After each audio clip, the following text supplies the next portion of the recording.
ইমোতে কেউ আপনাকে ব্লক করলে সেটা আপনি কিভাবে আবারও নিজে থেকে আনব্লক করবেন। মানে আপনাকে কেউ ইমোতে ব্লক করে দিয়েছে, আপনি চাইলে আবারও কিন্তু নিজে থেকে কিন্তু সেটা আপনি আনব্লক কিন্তু করে নিতে পারবেন। আপনাকে কিন্তু তার কোনো প্রয়োজন হবে না যে সে আপনাকে আনব্লক করলে আপনি আনব্লক হবেন। এমনটা কিন্তু কোনো বিষয় নেই। আপনি অবশ্যই এই কাজটি করতে পারেন। এমনকি এইখানে যে আপনার 100% সিওর রয়েছে বিষয়টা কিন্তু এমন নয়। আপনি চেষ্টা করতে পারেন, হলেও কিন্তু হতে পারে। তো আমি এখান থেকে ভিডিওর শুরু থেকে কিন্তু বলছি। তো আপনি এই কাজটি করার জন্য প্রথমে কি করবেন, চলে আসবেন আপনার যে ইমো অ্যাপটি রয়েছে, ইমো অ্যাপের ভিতরে আপনি চলে আসবেন।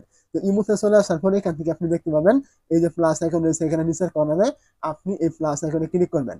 তো প্লাস আইকনে যখন আপনি ক্লিক করে দিবেন এখান থেকে দেখতে পাবেন নিচে রয়েছে মোর নামে একটি অপশন এখানে থাকবে, আপনি এখানে ক্লিক করবেন। তো মোরে আপনি যখন ক্লিক করবেন এখান থেকে আপনি দেখতে পাবেন সেটিং নামে একটা অপশন এখানে থাকবে, আপনি এখানে ক্লিক করবেন। তো সেটিংস আপনি যখন ক্লিক করবেন এখানে কিন্তু আপনার অনেকগুলো অপশন কিন্তু এখান থেকে চলে আসবে। তো এইখান থেকে মূলত আপনি এখান থেকে পেয়ে যাবেন, দেখতে পাচ্ছেন অ্যাকাউন্ট এন্ড সিকিউরিটি নামে একটা অপশন এখানে থাকবে, আপনি এই জায়গায় ক্লিক করবেন। যখন আপনি এইখানে ক্লিক করবেন আপনার সামনে কিন্তু এরকম বেশ কিছু অপশন কিন্তু চলে আসবে।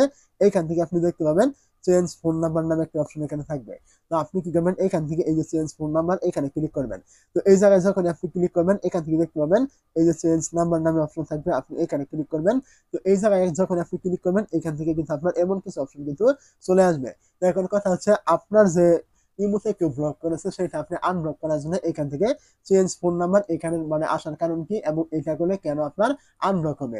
তো এখানে আমি বলছি, যদি আপনার এই ইমোর নাম্বারটি আপনি এখান থেকে চেঞ্জ করে দেন যেটা আপনাকে অলরেডি ব্লক করে ফেলেছে, তো আপনি যদি এই নাম্বারটা চেঞ্জ করেন পরবর্তীতে কিন্তু যেহেতু আপনার ইমো এখানে যায় আপনাকে ব্লক করেছে তার এখানে কানেকশন রয়েছে, সেহেতু কিন্তু আপনার এই নাম্বারটি চেঞ্জ করলে তার কাছে কিন্তু আপনার ইমোতে আবারও নতুন করে কিন্তু পৌঁছাবে, নতুন করে কিন্তু নোটিফিকেশন কিন্তু সে পাবে।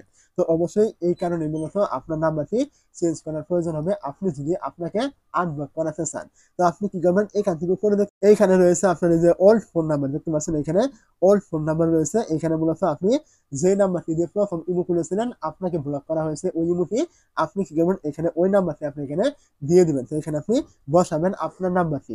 তো বসানোর পর এখান থেকে আপনি নিচে দেখতে পাবেন এই যে নিচে রয়েছে নিউ ফোন নাম্বার, মানে এখানে আপনি নতুন যে ফোন নাম্বারটি দিয়ে ইমোটি খুলবেন দিবেন, আপনার ওইটা হচ্ছে নতুন ফোন নাম্বার এখানে আপনি দিবেন।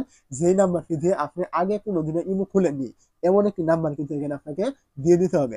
তো এইগুলো এখান থেকে যখন আপনি দিয়ে দিবেন এখান থেকে দেখতে পাচ্ছেন উপরে কিন্তু আপনার এখান থেকে একটি আইকন থাকবে টিক মার্ক।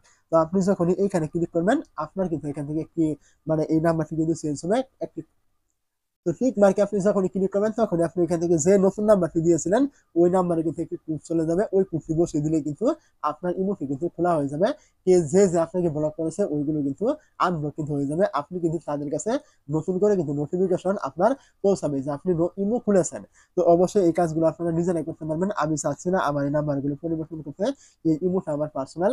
তো আপনারা অবশ্যই আমি যেভাবে দেখে দিলাম আপনারা ওইভাবে কাজ করলে কিন্তু অবশ্যই অবশ্যই সমাধান কিন্তু পেতে পারেন।